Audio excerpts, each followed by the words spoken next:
Budget ಮಂಡನೆಗೆ ಕ್ಷಣಗಣನೆ ಆರಂಭ ಆಗಿದೆ. ನಾನು ಮಾತನಾಡ್ತಾ ಇದ್ದೆ. ನಾನು ಕೃಷ್ಣರಾಜ್ ಅವರನ್ನು ಕೇಳಬೇಕಾಗಿರೋದು, ಬಹುಶಃ ಎಕನಾಮಿಕ್ ಸರ್ವೆ ನಿನ್ನೆ ಮಂಡನೆ ಆಯಿತು, ಒಂದು ಸ್ವಲ್ಪ ಪಾಸಿಟಿವ್ ಇದೆ. ಅಂದರೆ ಬೇರೆ ಎಲ್ಲ ದೇಶಗಳು ಜಿ ಡಿ ಪಿ ಗ್ರೋತಲ್ಲಿ ಹಿಂದುಳಿದಿದ್ರೆ ಭಾರತದ ಜಿ ಡಿ ಪಿ ಗ್ರೋತು ನಾವು 8ರ ಆಸುಪಾಸಲ್ಲಿದ್ದವರು 6.4ಕ್ಕೆ ಬಂದಿರ್ಬೋದು. ಬಟ್ ಉಳಿದವರು ನಮಗಿಂತಲೂ ತೀರಾ ನಿಕೃಷ್ಟ ಸ್ಥಿತಿಯಲ್ಲಿದ್ದಾರೆ ಬೇರೆ ನಾನು ದೇಶಗಳ G D P growth rate ತೆಗೆದು ನೋಡಿದರೆ. ಸೊ ಪಾಸಿಟಿವ್ ಇದೆ ಅಂತ ಅನಿಸುತ್ತೆ. ಪಾಸಿಟಿವ್ ಬಜೆಟಲ್ಲಿ ಕಾಣಿಸ್ಬೋದಾ? ಅದೇ ಭಾರತದ ಆರ್ಥಿಕ ವ್ಯವಸ್ಥೆ ಭಾಳ ಸ್ಥಿರವಾಗಿರೋದನ್ನ ಎಕನಾಮಿಕ್ ಸರ್ವೆನಲ್ಲಿ ಹೇಳಿದ್ದಾರೆ. ಅಂದರೆ ನಮ್ಮ ಮ್ಯಾಕ್ರೋ ಎಕನಾಮಿಕ್ ಫಂಡಮೆಂಟಲ್ಸ್ ಏನಿದೆ ಅದು ಭಾಳ ಸ್ಥಿರವಾಗಿದೆ. ಅದರಿಂದ ಒಂದು ಆರ್ಥಿಕತೆ ಈಗ ಇಂಟರ್ನಲ್ ಮತ್ತು ಎಕ್ಸ್ಟರ್ನಲ್ ಏನು ವೇರಿಯೇಷನ್ಸು ಆಗ್ತಾಯಿದೆ, ಜಿಯೋ ಪೊಲಿಟಿಕಲ್ ಸಿಚುವೇಷನ್ಸ್ ಏನು ಡೆವಲಪ್ ಆಗ್ತಾಯಿದೆ ಹೊರಗಡೆ, ಮತ್ತು ಅಮೇರಿಕದಂತಹ ದೇಶದಲ್ಲಿ ನೀತಿಗಳು ಏನು ಚೇಂಜ್ ಆಗ್ತಾಯಿದೆ, ಅದನ್ನೆಲ್ಲ ವಿತ್ಸ್ಟ್ಯಾಂಡ್ ಮಾಡಿ ದೇಶ ಎಫೆಕ್ಟಿವ್ ಡಿಮ್ಯಾಂಡ್ ಅಥವಾ ಭಾರತ ದೇಶದಲ್ಲೇ ಇರುವಂತಹ ಒಂದು ಡಿಮ್ಯಾಂಡ್ ಏನಿದೆ, ಇಂಟರ್ನಲ್ ಇನ್ವೆಸ್ಟ್ಮೆಂಟ್ ಇರ್ಬೋದು, ಸೇವಿಂಗ್ಸ್ ಇರ್ಬೋದು, ಮತ್ತು ಪ್ರೊಡಕ್ಷನ್ ಇರ್ಬೋದು, ಕನ್ಸಂಪ್ಷನ್ ಇರ್ಬೋದು, ಇವುಗಳ ಒಂದು ತಳಹದಿಯ ಮೇಲೆ ಅದು ಇನ್ಹೆರೆಂಟ್ ಸ್ಟ್ರಾಂಗ್ನೆಸ್ಸು ಅಥವಾ ಸ್ಟ್ರೆಂತ್ ಇರುವಂಥದ್ದನ್ನ ನಾವು ಗಮನಿಸ್ಬೋದು. ಆದರೆ ಈ ಒಂದು ಎಕನಾಮಿಕ್ ಸರ್ವೆನಲ್ಲಿ ಕಂಡುಕೊಂಡಿರೋದು ಏನು ಅಂತಂದರೆ, ಆರ್ಥಿಕತೆ 6.4 GDPಗೆ ಕಡಿಮೆ ಆಗಿರುವಂಥದ್ದು. ಅದು ಮತ್ತೆ ಇನ್ನೂ ಕಡಿಮೆ ಆಗೋ ಚಾನ್ಸಸ್ ಇದೆ ಅಂತ IMF ಹೇಳಿದೆ. ಈಗ ಯಾವ ಒಂದು ಸಮಸ್ಯೆಗಳು ಫಂಡಮೆಂಟಲಿ ಕಾಡ್ತಾ ಇದೆ ಅಂದರೆ, ಇನ್ವೆಸ್ಟ್ಮೆಂಟ್ ಆಗ್ತಾ ಇಲ್ಲ ಅನ್ನೋದು ದೊಡ್ಡ ಒಂದು ಸಮಸ್ಯೆ. ಅದರಲ್ಲೂ ಪ್ರೈವೇಟ್ ಇನ್ವೆಸ್ಟ್ಮೆಂಟ್ ಬರ್ತಾ ಇಲ್ಲ, ಪಬ್ಲಿಕ್ ಸೆಕ್ಟರ್ ಇನ್ವೆಸ್ಟ್ಮೆಂಟು ಕೂಡ ಕಡಿಮೆ ಆಗಿರುವಂಥದ್ದು. ಜೊತೆಗೆ ಇನ್ವೆಸ್ಟ್ಮೆಂಟು ರಿಸರ್ಚ್ ಆ್ಯಂಡ್ ಡೆವಲಪ್ಮೆಂಟ್ಗೆ ಆಗ್ತಾ ಇಲ್ಲ ಅಂತ. ಇತ್ತೀಚೆಗೆ ನಾವು ವರ್ಲ್ಡ್ ಡೆವಲಪ್ಮೆಂಟ್ ರಿಪೋರ್ಟ್ 2024 ನೋಡಿದಾಗ ಮಿಡ್ಲ್ ಇನ್ಕಮ್ ಟ್ರ್ಯಾಪಲ್ಲಿ ಎಲ್ಲ ರಾಷ್ಟ್ರಗಳು ಹೋಗ್ತವೆ ಅಂತ ಹೇಳ್ತಾರೆ. ಏನು ಮಿಡ್ಲ್ ಇನ್ಕಮ್ ಟ್ರ್ಯಾಪ್ ಅಂತಂದರೆ, ಆ ಒಂದು ಮಟ್ಟದಿಂದ ಮತ್ತೆ ಮೇಲೆ ಹೋಗಬೇಕು ರಾಷ್ಟ್ರಗಳು ಅಂತಂದರೆ ಸಾಕಷ್ಟು ಇನ್ವೆಸ್ಟ್ಮೆಂಟ್ ಬೇಕು. ಇನ್ವೆಸ್ಟ್ಮೆಂಟ್ ಯಾವುದ್ರ ಮೇಲೆ ಅಂತಂದರೆ, ಇನ್ನೋವೇಷನ್ ಮೇಲೆ ಇನ್ವೆಸ್ಟ್ಮೆಂಟ್ ಬೇಕು, ರಿಸರ್ಚ್ ಆ್ಯಂಡ್ ಡೆವಲಪ್ಮೆಂಟ್ ಮೇಲೆ ಇನ್ವೆಸ್ಟ್ಮೆಂಟ್ ಬೇಕು, ಎಲ್ಲ ಸೆಕ್ಟರಲ್ಲೂ ಒಂದು ಎಂಟ್ರಪ್ರಿನ್ಯೂರ್ಶಿಪ್ ಡೆವಲಪ್ ಆಗಬೇಕು. ಸೊ ಅದ್ರ ಮೂಲಕ ನಾವು ಏನು ಮಾಡ್ಬೋದು, ಆ ಒಂದು ಲೆವೆಲಿಂದ ಇನ್ನೊಂದು ಲೆವೆಲ್ಗೆ ಮತ್ತೆ ಹೋಗಲಿಕ್ಕೆ ಚಾನ್ಸ್ ಇದೆ ಅಂತ ಹೇಳ್ತಾರೆ ಆ ಒಂದು ಇದರಲ್ಲಿ. ಸೊ ಅದಕ್ಕೆ ಒಂದು ಉದಾಹರಣೆಯನ್ನು ಕೊಡ್ತಾರೆ ಅವರು. ಹೇಗೆ ಉದಾಹರಣೆಯನ್ನು ಕೊಡ್ತಾರೆ ಅಂತಂದರೆ, ಈ ಸೌತ್ ಕೊರಿಯಾ ಯಾವ ರೀತಿ ಎಂಟ್ರಪ್ರಿನ್ಯೂರ್ಶಿಪ್ನಲ್ಲಿ ಯಥೇಚ್ಛವಾಗಿ ಇನ್ವೆಸ್ಟ್ ಮಾಡಿ ಅದು ಕೆಲವೊಂದು ಬ್ರ್ಯಾಂಡೆಡ್ ವಸ್ತುಗಳನ್ನು ಹೇಗೆ ತಯಾರಿಸ್ತು. For example Hyundai, Kia, LG, Samsung ಅವರು ಜಸ್ಟ್ ಜಪಾನ್ನಲ್ಲಿ ಟ್ರೈನಿಂಗ್ ತೆಗೆದುಕೊಂಡು ಬಂದು ತಮ್ಮ ರಾಷ್ಟ್ರದಲ್ಲಿ ಆ ವಸ್ತುಗಳನ್ನ ಉತ್ಪಾದನೆ ಮಾಡಿ ಯಾವ ಲೆವೆಲ್ಗೆ ಗ್ಲೋಬಲ್ ಬ್ರ್ಯಾಂಡ್ಗಳಾದಾಯಿತು. ಅದೇ ರೀತಿ ಇಂಡಿಯಾದಲ್ಲಿ ಒಂದು ಕೇಸನ್ನು ನಾವು ನೋಡೋದಾದರೆ, ಇನ್ಫೋಸಿಸ್ ಫಾರ್ ಎಕ್ಸಾಂಪಲ್ 1980ರಲ್ಲಿ ರಾಜೀವ್ ಸರ್ವಿಸ್ ಬೇಸ್ಡ್ ಅಂದರೆ ಒಂದು ಆರ್ಥಿಕತೆ ಅಂತಂದರೆ 3 ಕ್ಯಾಪಿಟಲ್ ಇಂಪಾರ್ಟೆಂಟ್ ಆಗುತ್ತೆ. ಒಂದು ನ್ಯಾಚುರಲ್ ಕ್ಯಾಪಿಟಲ್ಲು, ನಮ್ಮಲ್ಲಿರುವಂಥ ನಿಸರ್ಗ ಸಂಪನ್ಮೂಲಗಳು, ಅವುಗಳನ್ನು ಉಪಯೋಗಿಸಿ ಹೇಗೆ ಬೆಳಿಬೇಕು, ಮತ್ತು ಮಾನವ ಸಂಪನ್ಮೂಲ, ಮತ್ತು ಮ್ಯಾನುಫ್ಯಾಕ್ಚರ್ಡ್ ಕ್ಯಾಪಿಟಲ್ ಅಂದರೆ ಈ ವಸ್ತುಗಳು. ಸೊ ಅಲ್ಟಿಮೇಟ್ಲಿ ಮ್ಯಾನುಫ್ಯಾಕ್ಚರ್ಡ್ ಕ್ಯಾಪಿಟಲ್ ಮತ್ತು ನ್ಯಾಚುರಲ್ ಕ್ಯಾಪಿಟಲ್ನ ಉಪಯೋಗಿಸೋರು ಯಾರು ಅಂದರೆ human capital. So human capital ಮೇಲೆ ಜಾಸ್ತಿ ಇನ್ವೆಸ್ಟ್ ಮಾಡಿದಾಗ, for example education, skill development, entrepreneurship ಮತ್ತು ಇಂಡಸ್ಟ್ರಿ ಸ್ಥಾಪನೆ ಮಾಡಲಿಕ್ಕೆ ಅವ್ರ ಮೇಲೆ ಇನ್ಕ್ಯುಬೇಷನ್ ಅಥವಾ ಅವ್ರ ಮೇಲೆ ಇನ್ವೆಸ್ಟ್ ಮಾಡುವಂಥದ್ದು, ಟೆಕ್ನಾಲಜಿನ ಇಂಪೋರ್ಟ್ ಮಾಡ್ಕೊಂಡು ಕೊಡುವಂಥದ್ದು, ಇವುಗಳನ್ನು ಮಾಡಿದಾಗ ಏನಾಗುತ್ತೆ, ಒಂದು ಆರ್ಥಿಕತೆ ಎಲ್ಲ ವಲಯಗಳಲ್ಲೂ ಅಭಿವೃದ್ಧಿ ಆಗಲಿಕ್ಕೆ ಚಾನ್ಸಸ್ ಇದೆ. ನಾನು ಇದಕ್ಕೆ ಸುರೇಶ್ ಅವರ ರಿಯಾಕ್ಷನ್ ತಗೋಬೇಕು. ಅವರು ಗ್ಲೋಬಲ್ ಬ್ರ್ಯಾಂಡ್ಗಳ ಉದಾಹರಣೆ ಕೊಟ್ಟರು, ಸೌತ್ ಕೊರಿಯಾವನ್ನು ಕೋಟ್ ಮಾಡಿದರು.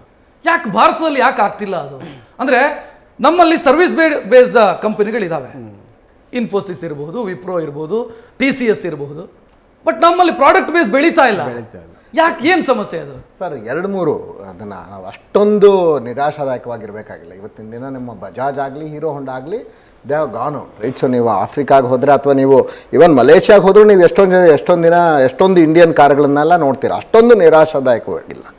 ಟೆಕ್ನಾಲಜಿಲಿ ನಾನು ಹೇಳಿದಾಗ, ಈಗ ನಮ್ಮ ಫ್ರೆಶ್ ವರ್ಕ್ಸ್ ಇತ್ತು, ಕೆಲವು ಕಂಪನಿಗಳು ಮಾಡೋಕ್ಕೆ ಟ್ರೈ ಮಾಡಿದೆ. ಆದರೆ ನಾವು ನಿಮ್ಮ ಕಂಪ್ಯಾರಿಸನ್ನು ಗೂಗಲ್ ಅಥವಾ ಸ್ಯಾಮ್ಸಂಗ್ ಆದರೆ ಇದಕ್ಕೆ 50 ವರ್ಷದ ಇನ್ವೆಸ್ಟ್ಮೆಂಟ್ ಬೇಕು. ನಾನು ಹೇಳಿದ್ನಲ್ಲ, ಈಗ ಕಡೆ 10 ವರ್ಷದಲ್ಲಿ ಆಗಿದ್ದು, ಇನ್ನು 10 ವರ್ಷದಲ್ಲಿ ಇನ್ನೂ ಆದರೆ ನೀವು ಇದೆಲ್ಲ ಟೈಮ್. ಸೊ ಈಗ ಗಿಡ ನೆಟ್ಟರೆ 10 ವರ್ಷ, 20 ವರ್ಷ, 25 ವರ್ಷದ ನಂತರ ಫಲ ಕೊಡುತ್ತೆ. ನೆಟ್ಟ ಸಸಿ ಫಲ ಬಿಡುವ ತನಕ ಶಾಂತಿಯ ಕಾಯೋ ಅಂತ ಬಸವಣ್ಣವ್ರು ಹೇಳಿದ್ದಾರೆ. ಪೇಷನ್ಸ್ ಬೇಕು. ಬಟ್ ಆ ಪೇಷನ್ಸ್ ಜೊತೆಗೆ ನಾನು ಹೇಳಿದ್ನಲ್ಲ, ತಿರ್ಗಾ ಹೇಳ್ತೀನಿ, ಈಸ್ ಆಫ್ ಡೂಯಿಂಗ್ ಬಿಸ್ನೆಸ್ ಮತ್ತು ಹೂಡಿಕೆ 2 ಇದ್ರೆ ಆಗತ್ತೆ ಸರ್. ಈಗ ಒಂದು 10-15 ವರ್ಷದಲ್ಲ ಬೀಜ ಆದರೂ ಹಾಕಿದ್ಯಾ? ಆ ಪಾಲಿಸಿ ಮುಖಾಂತರ ಬೀಜ ಹಾಕೋ ಕೆಲಸಗಳು ನಮ್ಮ ದೇಶದಲ್ಲಿ ಹೇಳಿದ್ನಲ್ಲ, ಪ್ರತಿ ವರ್ಷ ಕಡಿಮೆ ಅಂದರೆ ಒಂದು 3 ಲಕ್ಷ ಐಡಿಯಾಸ್ ಜನರೇಟ್ ಆಗುತ್ತೆ, ರೈಟ್? ಈಗ ಥ್ಯಾಂಕ್ಸ್ ಟು ಪ್ರೊಫೆಸರ್ ತರ್ದವರು ಎಜುಕೇಷನಲ್ ಇನ್ಸ್ಟಿಟ್ಯೂಟಲ್ಲಿ ಪ್ರೆಷರ್ ಇದೆ ರಿಪೋರ್ಟ್ ಎಲ್ಲ ಮಾಡೋಕ್ಕೆ. ಅದನ್ನು ನೆಕ್ಸ್ಟ್ ಲೆವೆಲ್ಗೆ ತೊಗೊಂಡು ಹೋಗಬೇಕು. ಒಂದು ಆರಂಭ ಸಿಕ್ಕಿದೆ, ಅದನ್ನು ನೆಕ್ಸ್ಟ್ ಲೆವೆಲ್ಗೆ ಹೋಗಬೇಕಾಗಿರೋದು ಹೊಸ ಮೈಂಡ್ಸೆಟ್ ಬೇಕು. ಇದು ಹೊಸತನವೇ ಬಾಳು ಹಳಸಿಕೆ ಎಲ್ಲ ಸಾವು ಬಿಡು ಅಂತ ಹೊಸದಾಗಿ ಯೋಚನೆ ಮಾಡಿದ್ರೆ ಏನಾರಾಗತ್ತೆ, ಹಳೆದನ್ನೇ ಕಂಟಿನ್ಯೂ ಮಾಡ್ತೀನಿ ಅಂದರೆ ಅಲ್ಲೇ ಕಚ್ಕೋತೀವಿ. ಎಸ್, ನಾನು ಕೃಷ್ಣಮೂರ್ತಿ ಸರ್, ಬಹುಶಃ ಒಂದು ಮಾತಿದೆ, ದೇಶ ಅಂತಂದರೆ ಆ ಭೌಗೋಳಿಕ ವ್ಯಾಪ್ತಿ ಅಲ್ಲ. ಅಂದರೆ ನಾನೊಂದು ಭೂಪಟವನ್ನು ರೆಡಿ ಮಾಡಿ ಇದು ನನ್ನ ದೇಶ ಅಂತ ಭಾವಿಸೋದಕ್ಕಿಂತ ಅದರಲ್ಲಿ ಇರುವಂಥ ಜನರು ನನ್ನ ದೇಶ ಅಂತ ಭಾವಿಸಿದರೆ ಸರ್ಕಾರ ಭಾವಿಸಬೇಕು. ಬಟ್ ಟ್ಯಾಕ್ಸ್ ಟಾರ್ಚರ್ ಆಗ್ತಿದೆ. ಸಾಮಾನ್ಯ ಜನರನ್ನು ಮಾತಾಡಿಸಿ, ಅವ್ರು ಹೇಳ್ತಾ ಇರೋದೇ ಅದು ಟ್ಯಾಕ್ಸ್ ಟಾರ್ಚರು. ಇಲ್ಲಿ ನಾನು ಉಳಿತಾಯ ಮಾಡೋದಕ್ಕೂ ಆಗ್ತಾ ಇಲ್ಲ, ಖರ್ಚು ಮಾಡೋದಕ್ಕೂ ಆಗ್ತಾ ಇಲ್ಲ, ದುಡ್ದಿದೆಲ್ಲ ಕಟ್ತಾ ಇದ್ದೀನಿ. ಎಲ್ಲಿ ಮೇಜರ್ ಚೇಂಜಸ್ ಆಗಬೇಕಾಗಿರೋದು? ಇಲ್ಲಿ ಸರ್ಕಾರಕ್ಕೆ ಅರ್ಥ ಆಗ್ತಾ ಇಲ್ವಾ, ಅಥವಾ ಸರಿ ಮಾಡುವಂಥ ಮನಸ್ಥಿತಿಯೇ ಇಲ್ವಾ ಸರ್ಕಾರಕ್ಕೆ? ಸರ್ಕಾರ ಸರಿ ಮಾಡಲು ಎಲ್ಲ ಪ್ರಯತ್ನಗಳನ್ನು ಮಾಡ್ತಾ ಇದೆ. ವರ್ಷ ಸ್ವಲ್ಪ tax deduction, last year rebate ಜಾಸ್ತಿ ಮಾಡಿದರು, ಈ ಸಲನೂ ಮಾಡೋ ನಿರೀಕ್ಷೆ ಇದೆ. ಬಟ್ GST ನಲ್ಲಿ ಕೆಲವೆಲ್ಲ ಇನ್ನೂ ಸುಧಾರಣೆ ಆಗಬೇಕಾಗಿದೆ. ಬೆಲೆ ಕಡಿಮೆ ಆಗಬೇಕಾದ್ರೆ GST ರೇಟ್ಸು ಕಡಿಮೆ ಮಾಡಬೇಕು. ಹಾಗಾಗಿ ನೆಕ್ಸ್ಟ್ ಸರ್, ಒಬ್ಬ ಸಾಮಾನ್ಯ ಜನರ ಫ್ರಸ್ಟ್ರೇಷನನ್ನು ನಿಮ್ಮ ಗಮನಕ್ಕೆ ತರ್ತೀನಿ. ನಾನೊಬ್ಬ ಸಾಮಾನ್ಯ ಎಂಪ್ಲಾಯಿ ಅಂತ ಅನ್ಕೊಳ್ಳಿ, 5-6 ಸಾವಿರ ರೂಪಾಯಿ ನಾನು ಟ್ಯಾಕ್ಸ್ ಕಟ್ತೀನಿ ತಿಂಗಳಿಗೆ.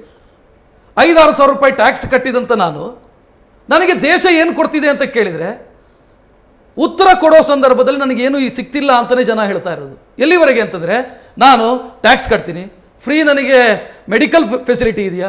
ಇಲ್ಲ. ನಾನೊಂದು ಹೆಲ್ತ್ ಇನ್ಶೂರೆನ್ಸ್ ಮಾಡಿದರೆ ಅದರ ಮೇಲೆ 18% ಟ್ಯಾಕ್ಸು. ನಾನೊಂದು ಕಾರ್ ತಗೊಂಡ್ರೆ ಅದರ ಮೇಲೆ ಜೀವನ ಪೂರ್ತಿ ಟ್ಯಾಕ್ಸ್ ಕಟ್ಟಿ, ರೋಡಿಗೆ ಇಳಿಸಿದರೆ ಅಲ್ಲೂ ಟೋಲ್ ಗೇಟು, ಪೆಟ್ರೋಲ್ ಹಾಕಿದರೆ ಅದರ ಮೇಲೆ 10 ರೂಪಾಯಿ ನೀವು ರೋಡ್ ಸೆಸ್ ಅಂತ ಕಟ್ತೀರಿ, ಗಾಡಿ ಕೊಂಡೋಗಿ ರಿಪೇರಿಗೆ ಇಟ್ಟರೆ ಅಲ್ಲಿ GST. ಬದುಕಬೇಕಾ ಸಾಯಬೇಕಾ ಜನ? ಅದೇ ಉಸಿರಾಡಕ್ಕೆ GST ಹಾಕಿಲ್ಲ ಅಂತ ಯಾರು ಹೇಳ್ತಿದ್ರಲ್ಲಿ ಹೇಳ್ತಿದ್ರು. ಇವ್ರು ಹೇಳ್ದಂಗೆ GST ಭಾಳ ಪೀಪಲ್ಸ್ ಫ್ರೆಂಡ್ಲಿ ಇಲ್ಲ. ಅದು ಒಂದು ಅಸೆಸ್ಮೆಂಟ್ ಆಗಬೇಕು.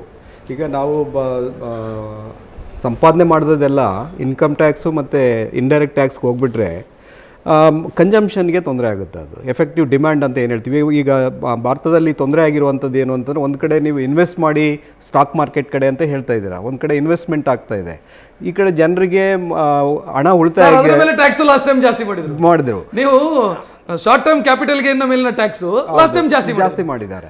ಜೊತೆಗೆ ಇಲ್ಲಿ ಇನ್ವೆಸ್ಟ್ಮೆಂಟ್ ಹೇಗಾಗ್ತಾ ಇದೆ ಅಂತಂದರೆ, ಎಜುಕೇಷನಲ್ ಇನ್ವೆಸ್ಟ್ಮೆಂಟ್ ಜಾಸ್ತಿ ಆಗ್ತಾ ಇದೆ, ಹೆಲ್ತ್ ಎಕ್ಸ್ಪೆಂಡಿಚರ್ ಜಾಸ್ತಿ ಆಗ್ತಾ ಇದೆ, ಮತ್ತು ದಿನನಿತ್ಯದ ವಸ್ತುಗಳ ಬೆಲೆಗಳು ಜಾಸ್ತಿ ಆಗ್ತಾ ಇದೆ, ಅದರಲ್ಲೂ GST ಜಾಸ್ತಿ ಆಗ್ತಾ ಇದೆ.